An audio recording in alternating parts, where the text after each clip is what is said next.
I was almost a school shooter. In 1996, in a moment of pain and anger, I almost committed a terrible atrocity. My family was very violent and aggressive, drug-addicted parents. We were moving from place to place a lot. Was the perpetual new kid. And since I also had such an unstable household, wasn't helped by the fact that I smelled really bad because I never had a shower. So every time I went to a new school, I was in a whole new set of bullies.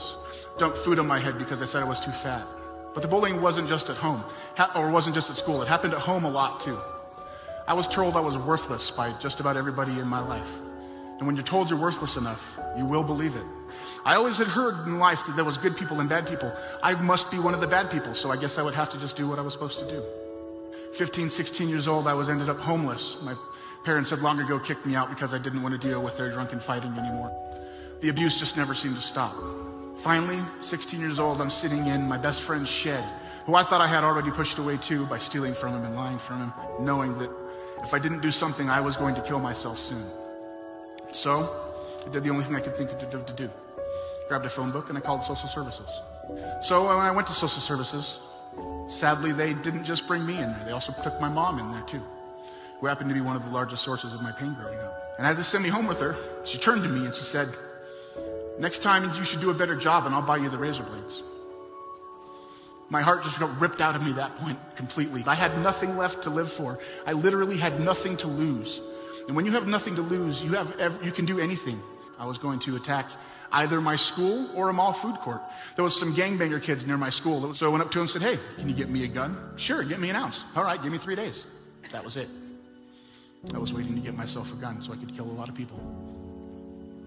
But thankfully, I wasn't alone in that darkness. That best friend who had saved me, I was sleeping in his shed, he saw this place that I was in. Even though I had stolen from him and lied to him and taken his belongings and ruined it all, he didn't care. He still brought me in and showed me acts of kindness.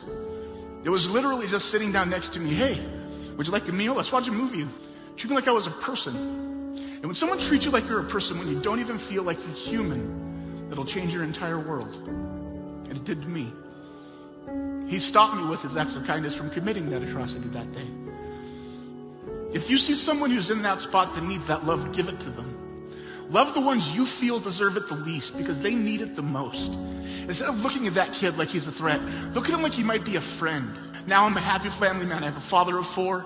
My wife and my daughter are in the audience today. And even bigger than that, the friend who saved my life, he's in the audience today too. Because friendship doesn't have to really die. We have to give love to the people who we think deserve it the least. Thank you.